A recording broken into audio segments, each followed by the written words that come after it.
Bonjour et bienvenue à tous dans la revue de presse de Cortex Digital de ce 15 mars 2021. Commençons par le fait marquant de ces 15 derniers jours, l'incendie dans le data center d'OVH à Strasbourg. En effet, Le Monde nous apprend qu'un important incendie s'est déclaré vers 1h du matin le mercredi 10 mars chez OVH, entreprise française spécialisée dans l'hébergement de sites web et fournisseur de services cloud. Plus d'une centaine de sapeurs-pompiers sont intervenus pour circonscrire le feu. Heureusement, on ne déplore aucune victime, mais le bilan reste très lourd pour l'entreprise.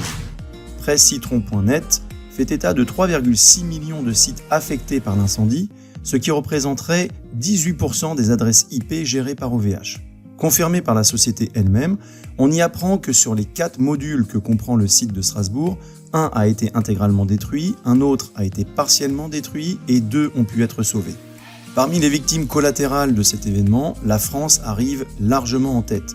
De multiples sites de la French Tech, le site data.gouv.fr et divers sites de clubs de football, partis politiques, associations ou centres culturels ont connu de longues heures d'interruption de service. Et certains ne sont toujours pas redémarrés à l'heure actuelle. L'enquête déterminera les raisons et les conséquences d'un tel événement, mais dans un très long dossier qui lui est consacré, le JDN mentionne déjà certains points clés qu'il faudra suivre avec attention, comme l'état du système de prévention anti-incendie, les stratégies de backup et l'état des sauvegardes, et le plan de reprise d'activité dans les prochains jours.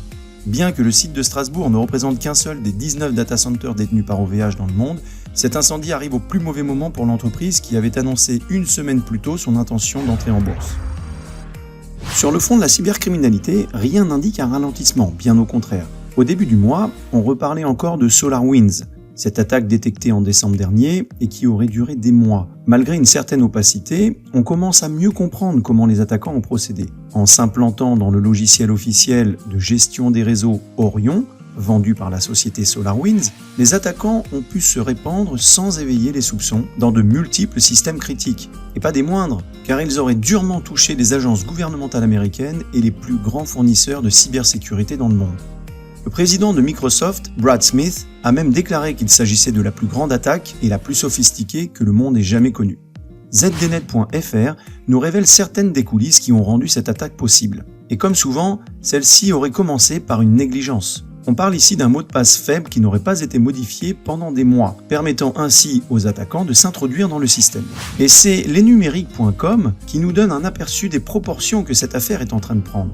Vu la complexité et les moyens nécessaires d'une telle attaque, la Russie est de plus en plus pointée du doigt et l'administration Biden plancherait déjà sur des sanctions à prendre contre elle. Il est fort à parier que nous n'en sommes qu'au début de cette affaire. Un autre front tout aussi inquiétant s'est ouvert du côté de chez Microsoft cette fois-ci. Toujours dans les colonnes de ZDNet.fr, on découvre que le 2 mars, Microsoft a publié des correctifs visant à corriger 4 vulnérabilités graves du logiciel Microsoft Exchange Server. Il s'agit d'une solution de messagerie bien connue des entreprises car elle jouit d'un quasi-monopole en la matière. Et selon Microsoft, un groupe de hackers chinois nommé Hafnium exploiterait en ce moment même ces failles non corrigées pour les utiliser dans le cadre d'une chaîne d'attaque. Le 8 mars, il était estimé que 60 000 entreprises dans le monde avaient déjà été contaminées. Le Monde.fr nous annonce même que l'autorité bancaire européenne en serait l'une des victimes et que des données personnelles auraient déjà été exposées. Et dernièrement, ZDNet.fr révèle que ces failles sont utilisées par 10 autres groupes de hackers et que les tentatives d'exploitation doublent toutes les 2 ou 3 heures.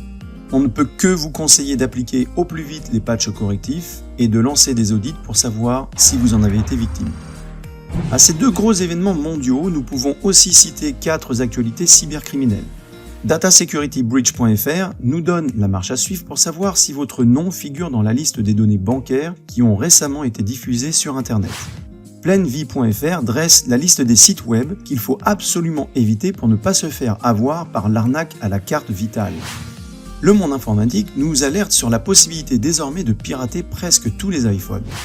Et 01net.fr relate comment un groupe de hackers a exploité une porte dérobée dédiée à la maintenance des caméras de surveillance de la société Verkada pour ensuite accéder à plus de 150 000 d'entre elles dans le monde, rendant visible ce qui se passe dans les banques, les hôpitaux, mais aussi des entreprises comme Tesla par exemple. Finissons ce chapitre par 2 études dont Global Security Mag fait écho. La sortie du rapport annuel de sécurité Trend Micro qui observe une hausse de 20% des attaques par rapport à 2019, dans un contexte où les attaques contre les infrastructures et les télétravailleurs se sont développées.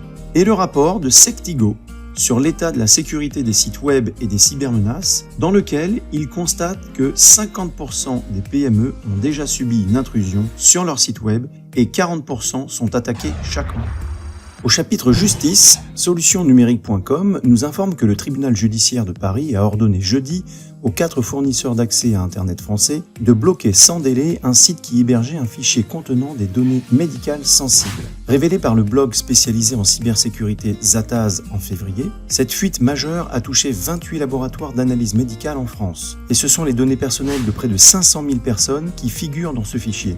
La CNIL s'en était saisie très rapidement car, selon l'Express, ce ne sont pas moins de 60 informations sensibles du dossier médical de ces personnes qui sont aujourd'hui dans la nature. Parmi elles figurent des données critiques comme les coordonnées personnelles, le numéro de sécurité sociale, le groupe sanguin et, plus problématique, des commentaires sur l'état de santé indiquant une éventuelle grossesse, des traitements médicamenteux ou des pathologies comme le VIH par exemple. Ces laboratoires étaient répartis dans 6 départements des régions Bretagne, Centre-Val de Loire et Normandie.